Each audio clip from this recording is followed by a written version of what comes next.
What's up, everybody, and welcome to an all-new episode of Casters of Horror. I'm Chris Mass. I'm Shane, and this week we board the Last Voyage of the Demeter.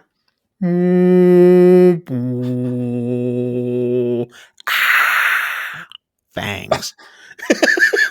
Yeah, not really sure about that first sound, though. It's not that kind of ship. No, but it was during that time period. Yeah. So anyway, Last Voyage of the Demeter was taken straight out of the captain's logs in the original Dracula book. And then they went and made a movie out of it. Yep. So this is the story about how Dracula came to England. So on the voyage of the ship known as the Demeter. But anyway, there's not a whole lot to explain about this movie. There's not really. A guy, he boards a ship. Half the cast is from Game of Thrones. Oh, really? And, no, there was a few. But okay. Then they get onto this boat, and Dracula's in one of the crates. Yeah.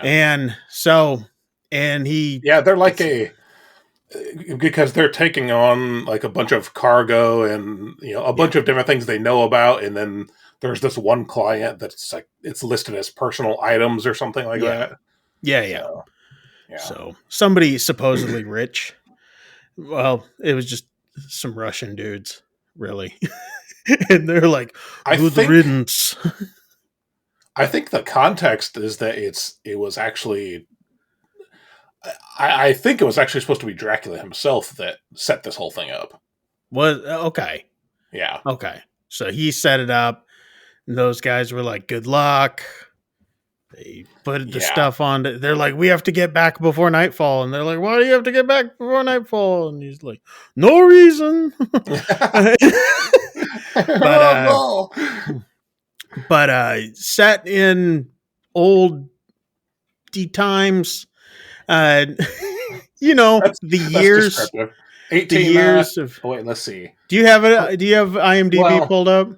Well, the novel was written in 1897. I'm not sure when the actual story is supposed to take place. Okay. All right. Well, it's got Corey Hawkins, who you guys might know from if you ever saw Straight Outta Compton. But he was also on Kong Skull Island. But one that people may know him from is he played Heath on 6 episodes of The Walking Dead. That's more our crowd. Okay. Yeah. Now, the captain of the ship is Liam Cunningham, who was from Game of Thrones. And, of course, the right-hand man on the ship, Mr. David Mastalaki Kakian himself. David Dastmalchian. I'm not exactly sure how to pronounce his name, but... Yeah. Finally, a movie that he actually gets some decent screen time in. He does. He gets some good time in. Yeah. And I thought he was really good in this role. Oh, fantastic. He's good in every role he does, but it's really great to see him in something where he gets to do more. Some screen time. Yeah. Yeah. Unlike the Boogeyman, which I was like, dude, he's in it. Nope. Yeah. Not so much. Ain't in it for long. Spoiler. Anyway, yeah, so they're on the ship and all this sort of stuff. I liked this film. Really good period piece. They did the horror really, really well. It had its, I wouldn't necessarily call them straight up jump scares. I mean, you kind of knew it was coming. There was a lot of foreboding leading up to the scares, if you will. Yeah. There are a few, but if you're a veteran of the genre, you probably will expect them. You'll see them coming. Just a couple of them. Yeah. But the acting was great in it. Lots of really well framed shots, though, and really well done, especially during the storms. right? Yes. Lightning would flash, and boom, there's Dracula just standing back there. Yep. And Yeah, then flash again and no Dracula.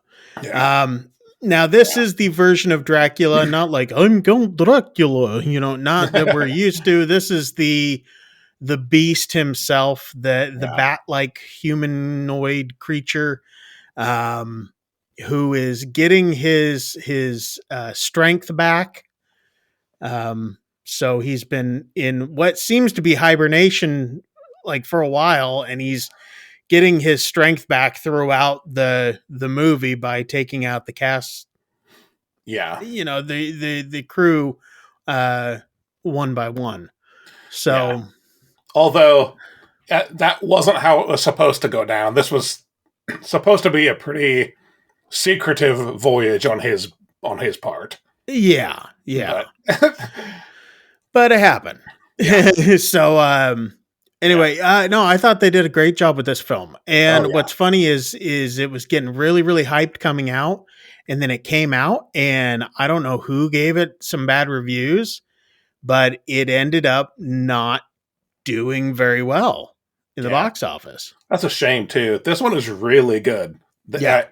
It's got the that isolation to it, because they get on the ship and then the movie is set on the ship Yep. and that's it. Yeah. So you've got this confined space. There's not a lot of places for anyone to go. Yeah. And I, I tell you what, man, nobody is safe in this film, right? To the point where I No. was like, oh my gosh, they went there. Yes, they did. And how? Yes. Multiple times. Yes. So yeah, brilliantly done film. Oh, yeah. I thought Yeah. they did an incredible job with it. Like I said, the acting was great in it. Yeah. I love the fact that, and I think that this is part of why it probably didn't do so well. There wasn't any really big names in it, and that sucks. On the fact of people won't go to see something. I didn't even get that there was a pun in there, but um, all right, fine. It bites. Um, so, but it just sucks the fact that, people won't go see something without big names in it. Yeah. And this didn't have the big names. So I don't think it drew in the big crowds. Um, I hope that this finds its footing. I do too. Um, there is rumors that there is a second film. Really, I wasn't sure about that.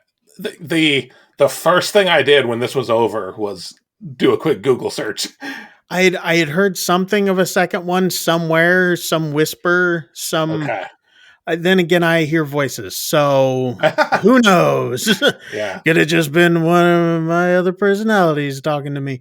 But anyway, if you guys checked out this film, let us know what you guys thought. Put your comments down below, and while you're there, make sure to hit like and subscribe. That way you can check out anything else that comes out from us later on. Right. Yeah, I was just like, where is he going with this? I don't know. Did you have anything else to say about this film? This is a rewatcher. Yeah, Watch and absolutely. rewatch. This is what my wife was actually sitting, and I was like, I gotta watch the movie for this week's podcast, and she's like, well, just play it. I'll just sit out here. And then next thing I know, she's kind of looking up and watching every once in a while. Yeah. And I'm like, so what'd you think of it? She's like, I didn't watch it. And I'm like, Okay. yeah. She's like, I listened to it. I was like, yeah, huh. So anyway, no, they did a great job with this. Yep. The creature was really well done. Oh yeah. Looked very good. Yeah. But anyway, don't sleep on this one. I know, no. like you said, it kind of came and went without much fanfare. Yeah. Track it down, watch it. This is a good one, and it's one Yeah. that you should not be missing. Yeah. And if you do sleep on this one, do it during the day. That's right. Not at night, because Dracula can't come out at night. I mean, during the day. See, I messed that joke up. I I messed know. it Way up. to Oh go. well. I'm gonna Yeah, redo the whole there I episode go. now. Anyway, I did have to say that. Yeah, exactly. I do have to say though, I did tell my wife that if they played at the very, very end of this, you know how horror films lately have been doing like the cheesy music, bump, bump, bump. If they played "Here Comes the Sun" at the end of this movie, I was gonna be pissed. Okay. That's it for this week. I hope you guys enjoyed it. Tune in for our next episode where we review another film that we watched. Anyway, that's it. I'm Chris Mess. We tend to do that. I'm Shane. Every once in a while, get the hell out of here. We'll see you See ya. guys.